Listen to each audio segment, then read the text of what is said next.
Assalamualaikum, perkenalkan nama saya Noviyanti. Saya akan menjelaskan tentang konsep dasar dari animasi 3 dimensi. Karakteristik animasi 3 dimensi pada dasarnya untuk menganimasikan objek 3D ini sama prinsipnya, jadi membuat urutan frame yang ditampilkan atau di-capture oleh kamera itu berdasarkan visual yang dibuat oleh aplikasi. Jadi untuk animasi 3D kita atur modelingnya, kemudian kamera dan lightingnya, kemudian ditangkap pergerakannya frame by frame. Untuk animasi 3D ini, memiliki karakteristik memiliki 3 sumbu, yaitu sumbu X untuk mengatur gerak ke kanan ke kiri, Y untuk mengatur gerak ke atas ke bawah, dan Z untuk mengatur gerak depan dan belakang. Kemudian mengandung unsur bayangan atau shading karena berhubungan erat dengan lighting atau pencahayaan. Kemudian untuk elemen objek grafik 3D, kalian akan mengenal istilah-istilah seperti vertex adalah titik-titik sudut yang menjadi penyusun edge serta menjadi elemen mendasar dari sebuah objek 3D. Kemudian ada face atau bidang permukaan, jadi sisi dalam 3D namanya face, kemudian garis dinamakan edge. Untuk membuat sketsa objek 3D ada beberapa hal yang harus diperhatikan. Pertama ada lighting atau teknik pencahayaan yang berhubungan dengan intensitas cahaya dan penempatan efek bayangan. Yang kedua ada airbrush, jadi untuk membuat sketsa animasi 3D secara manual untuk menimbulkan kesan ke dalam dan realismenya. Kemudian perspektif, teknik menggambar dengan memperhatikan prinsip-prinsip visual sudut pandang mata terhadap objek. Kemudian ada juga teknik yang digunakan untuk memunculkan gambar itu supaya terlihat 3D, yaitu melalui bentuk-bentuk kreatif. Jadi menggambar sketsa dengan menghubungkan antara sudut pandang yang melihat dengan objek yang digambar. Kemudian ada penentuan sudut pandang terhadap objek. Jadi untuk menimbulkan efek 3 dimensi kalian harus bisa membuat komposisi atau sudut pandang, bagaimana preview stylenya untuk bisa membuat objek itu seolah-olah 3 dimensi. Kemudian kita lanjut ke pemodelan objek 3 dimensi. Pembuatan animasi 3D berbasis komputer membutuhkan tahapan pemodelan. Jenis-jenis pemodelan diantaranya ada hard surface yang identik dengan segala bentuk objek 3 dimensi yang diciptakan atau dikonstruksi oleh manusia. Sedangkan yang kedua ada model organik yang objeknya sudah ada secara alami seperti tumbuhan, hewan, batu dan lain-lain. Setelah ada jenis-jenis pemodelan, berikut ada teknik-teknik dalam pemodelan yang harus diketahui. Yang pertama ini adalah teknik yang paling mudah, yaitu primitive modeling. Primitive modeling ini merupakan teknik dasar pemodelan 3D dengan menggunakan objek-objek solid yang sudah ada pada standar geometri.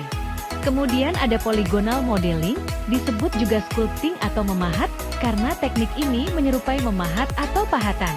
Kemudian ada NURBS modeling, non-uniform rational B-spline, merupakan teknik modeling dengan fokus utama pemodelan dengan metode memanfaatkan kurva dan surface 3D yang memiliki tingkat kerumitan yang tinggi. Kemudian apa saja yang harus diperhatikan dalam pemodelan itu? Yang pertama ada pewarnaan. Menentukan warna juga harus sesuai dengan karakteristik objek, berfungsi membuat objek tersebut seperti nyata. Yang kedua yaitu ditambahkan dengan tekstur mapping, yaitu memberikan pemetaan tekstur pada permukaan objek. Kemudian ada tata cahaya, untuk menimbulkan kesan realistis. Pada tata cahaya ada beberapa istilah berdasarkan arah cahaya.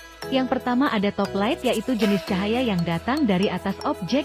Kedua ada E-light, adalah cahaya yang ditujukan pada posisi mata subjek guna menguatkan kekuatan yang muncul dari mata titik. Dan yang ketiga ada accent light, umumnya accent light ditujukan pada background. Kemudian yang kedua berdasarkan kualitas cahaya. Jadi seorang lightman harus bisa menentukan hard light dan soft light. Hard light ini dihasilkan dari sumber cahaya dengan intensitas tinggi dan lebih bersifat spot. Kemudian soft light, cahaya yang lembut, dihasilkan dari sumber cahaya yang terpendar dan halus. Kontras yang dihasilkan lebih tipis sehingga bayangan yang dihasilkan tidak keras. Kemudian berdasarkan sumber cahaya atau konsep dasar pencahayaan. Ada cahaya yang natural, artinya kita tidak perlu mengatur tata letak lightingnya lagi, tetapi memanfaatkan sudut pengambilan gambar dengan arah cahayanya. Dan yang kedua ada artificial light atau cahaya buatan, biasanya dari arah lampu-lampu lighting. Kemudian untuk prinsip-prinsip dasar tata cahaya, coba diperhatikan. Jika ingin hasil objek yang bagus, maka kalian harus menyediakan 3 sumber cahaya. Yang pertama ada car light, yaitu sumber cahaya yang utama biasanya dari arah depan.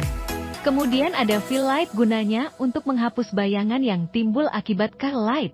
Kemudian juga dengan backlight, yaitu cahaya yang timbul dari arah belakang, gunanya untuk memperjelas tampilan objek. Kemudian ada setting kamera model. Jadi yang perlu diperhatikan dalam membuat model 3 dimensi supaya objek itu tampak sesuai dengan keinginan kita. Maka setting kamera harus pada posisi yang tepat. Jadi penganimasiannya mengubah posisi kamera itu berhubungan dengan keyframe yang akan kita buat pada aplikasi animasinya. Aplikasi pengolah animasi 3 dimensi. Yang pertama ada Autodesk Maya, merupakan salah satu software terbaik yang digunakan para animator Hollywood saat ini. Jadi software ini 3D Pro, fitur-fiturnya sangat lengkap untuk mendukung visual effect. Kemudian yang kedua ada Blender. Software ini gratis dan banyak digunakan oleh kalangan pemula. Kemudian ada 3ds Max. Ini aplikasi modeling yang juga berkualitas tinggi, yang digunakan untuk visualisasi produk dan arsitektur. Sekian penjelasan yang dapat saya sampaikan tentang konsep dasar animasi 3 dimensi. Apabila ada kekurangan atau kesalahan dalam menjelaskan, mohon maaf. Terima kasih.